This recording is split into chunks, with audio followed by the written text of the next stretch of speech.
It looks as if the Utah Jazz have to finally break up Rudy Gobert and Donovan Mitchell.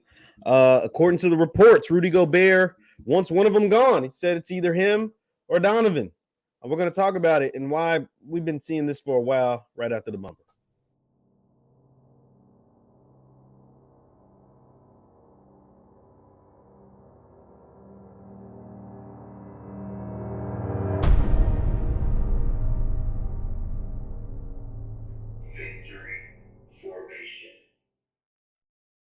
What's good people? My name is Jeff Lighty Jr. here at the Black Boss channel. Thank you guys for tuning in. Be sure to hit the thumbs up button, like, share, subscribe, and notification bell because we upload every single day. Now, Rudy Gobert looks as if he has given the ultimatum to the Utah Jazz. He's basically like, yo, what we're doing here, it's not working. We can't win a championship this way. We need to make a move, and it's either him or me, and him being Donovan Mitchell. So I'm going to pull up this tweet that was put out, recently, and let's just see how you guys feel about it. So let me go ahead and share my screen, and let's take a look at the tweet and talk about, if there's some truth in this. So this is put out by Real OC Sports, Sean O'Connell. It says, I know I'm not usually Utah Jazz breaking news guy, but a source close to the situation has informed me that Rudy Gobert is at the him or me point with Donovan Mitchell and will demand that one of them be traded in the next few days. Doesn't feel they will win a championship. Well, Rudy's got a point here. They won't win a championship. The way this roster is constructed, these two being the two pillars, it's proven they can win a bunch of games in the regular season. They're a really good, well-oiled team during the regular season. Become playoff time, they just aren't it. It's just been proved. They lost a 3-1 lead in the bubble to Denver. They lost this year to Dallas. They've never been outside of the. I don't even know. Have they been? They've been to the second round because they beat Russ and Paul George that one year. They've never been past the second round. So yeah, he's right. This is not a championship team. Building your team around a defensive, low post center that can't really score and only block shots. And when teams go wide and spread the floor, he's a liability. And a undersized two guard that is, somewhat that can be inefficient at times. It's not going to work. You're right. And the second tweet says, Rudy feels that his own numbers are. Now this is the part that got me a little bit. Rudy feels that his own numbers are consistent or getting better, while Don is the liability, meaning the liability on defense, falling off in terms of explosiveness. Gobert also aware of that at least one Western Conference power that would be willing to pay handsomely for his abilities. NBA teams never tamper. So that's interesting because one, Rudy currently is under a $200 million contract for those who don't understand. And there is also some truth in here. Somebody will overpay for Rudy Gobert. The Utah Jazz did it. So somebody will clearly do it. He's a consistent defensive player of the year threat every single year. Like I said, he's a low post protector, paint protector, but he can't shoot. He's not great. He's not an offensive threat.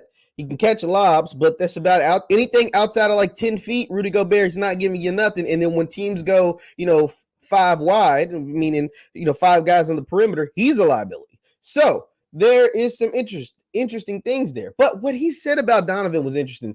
He says Rudy feels, now this is all according to reports, and Rudy will probably come out in denial of this soon. But where there's smoke, there's fire. And typically people just don't make a lot of this stuff up, especially guys who have credibility worth losing. He says his own numbers are consistent better, where Donovan is a liability on defense. That I'm not gonna act like that's not true. But falling off, his stats are falling off, and his explosiveness is falling off. So let's take a look at Rudy's stats first. Let's take a look at Rudy's stats and see if there's some truth. Now, Rudy's stats, if you look at them, are pretty consistent, I'd say. Let's look right here. If we're looking in terms of points, field goal percentage, rebounds, and blocks. Those are the things that matter for Rudy Gobert. He's about right at 15 a game, 14, 15 a game for the last 1, 2, 3, 4, 5, 6 years. It's pretty decent. Right around 14, 13 and a half. Almost 16, 15, 14, almost 16 again. Whereas field goal percentage, I'd say, has risen. 66, he dropped a little bit to 62, 66, 69, 67, and 71. Blocks always right above 2 blocks a game, essentially for his entire career. So that's all decent. Rebounds, He's actually, his rebounds continue to go up. 13. He was at 10, but on 13, 13 and a half, 13 and a half, almost 15 a game in rebounds. So Rudy stuff is consistent. But what's also consistent is he never developed a jump shot.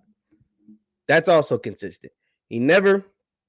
He's still a liability when guarding perimeter, guards, which is tough for a guy that's over 7 foot. But to never develop a jump shot like a Giannis, to never be able to play outside of 10 feet from the rim, that's tough. So that, all of that, you have to take all of that into account. Let's take a look at Donovan. Now, Donovan, he said his stuff is going down. He said he's not consistent or getting better. So here's Donovan. Donovan's 5-year career. He's never averaged under 20 a game. So he came in off the jump, 20 and a half, almost 24, 26 and a half. And his points per game took a slight dip from 26.4 to 25.9. It's not a big difference. His field goal percentage, all around 44%, 43.7, 43.2, 44.9, 43.8, and this year was 44.8. So right around 45%. That's not bad as far as efficiency when it comes to a miniature guard. 3-point percentage, 35.5. He's right around 36% his entire career. 34, 36, 36.6, 38.6, 35. Rebounds, assists, all the same. 4 and 5, 4 and 5, 4 and 5, 4 and 4. You know what I mean? Like, so what is Rudy talking about? And then he gets over a steal a game. So Rudy's lying on Donovan. If this is the case, by the way. Now, once again, this is all according to reports. But Donovan, now granted, stats don't tell the whole story, right? Like, you can look at numbers, but they give you a overarching picture. They give it the part about the defense, that's true. The loss of explosiveness, I'm not so sure. Donovan's 25 years old. 24, 25 years old. Losing of explosiveness, that's not true either. I don't believe that's true. He has no major injuries. Now, he's had some injuries, but he's had no major injuries. And his numbers are the same. Their winning is essentially the same, except when it comes to the playoffs. Now, I agree with Rudy. Can this team win a championship? No. But the biggest reason why they can't win a championship is not because of Donovan. It's because of Rudy. It's because Rudy is the one getting $200 million. It's because Rudy is the one with significant deficiency. See, here's the thing. In the NBA, you can't just be a one-dimensional big anymore. The days of one-dimensional bigs not playing outside the paint, not developing a handle, not being able to score are over. And being one of your top 2 best players are over. They're over. Finito. Done. It's not happening. Donovan Mitchell is the best player on this team. And honestly, can he be the number 1 on the championship team? I don't know. I don't think so. I'm not so sure. Because he's essentially a more athletic version of a Damian Lillard. Not as great of a shooter, but a more athletic version of a Damian Lillard. And Damian went to the Western Conference Finals, but he could never get over the hump. He couldn't win a championship. And so when you have that skill set, you don't shoot as well, but essentially that same skill set can go out and score 50 on any given night. You might need a big-time 1. Now, one thing about Damian, I'll say he's a 1 because he led his team to the Western Conference Finals. Say what you want about it, he did it. Donovan's never been outside the second round. And he only did that once. But part of that is because he has Rudy Gobert as his running mate and not a Klay Thompson and not an Anthony Davis and not, you know what I mean? Like some of these great players. Now, Rudy, if this is coming now, once again, this is all allegedly and this is according to the reports. Rudy's got some nerve. If this is true, Rudy has got some nerve. Here's the thing, though. For those who follow basketball and for those who know anything about the Jazz situation, you know this is stemming from not just this season. It's just stemming from back during the pandemic. Rudy and Donovan's relationship went to shreds the moment that Rudy Gobert got Donovan sick with the coronavirus when we knew nothing about it. And he got Donovan sick, and essentially he's the reason why the NBA went on pause and then the rest of the world shut down shortly after because he was reckless.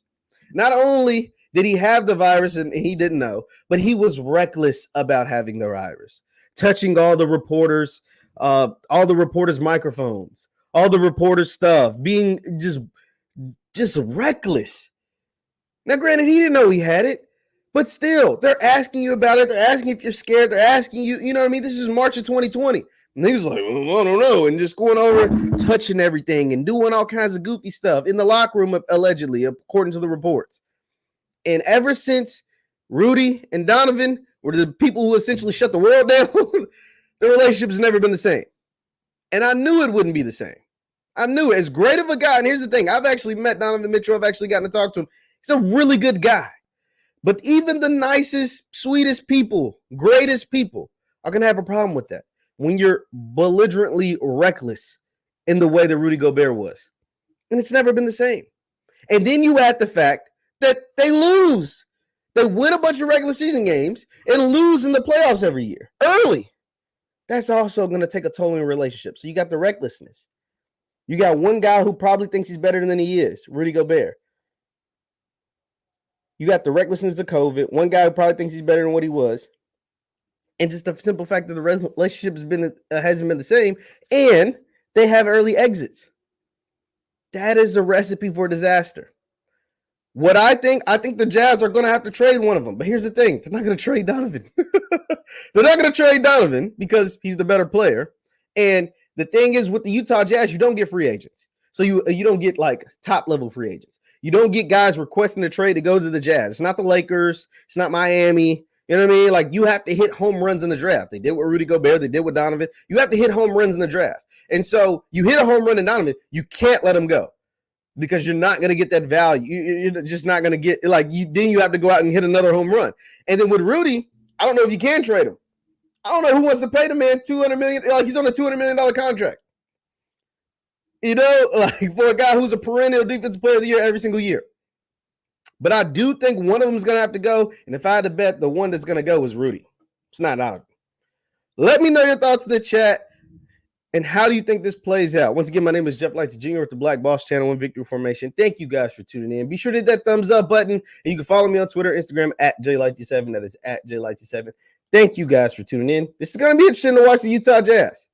Utah Jazz are interested. Hey, D-Wade, what you got to say about all of this? I'm interested to see how D-Wade feels about all this stuff. He's a minority owner of the Jazz, trying to bring some pizzazz and some life to the Utah because, once again, they don't get free agents. And their best players have to come from the draft, just like Portland, just like New Orleans or something. Just like, you know what I mean? Like, there's a few NBA teams, Sacramento, they don't get big-time free agents. They have to hit home runs in the draft. And they hit one in Donovan. And they hit another one in Rudy Gobert. But that's just not good enough. Leave your thoughts in the comments down below. Once again, my name is Jeff Lighty Jr. Thank you guys for tuning in. I'll see you next time. Peace.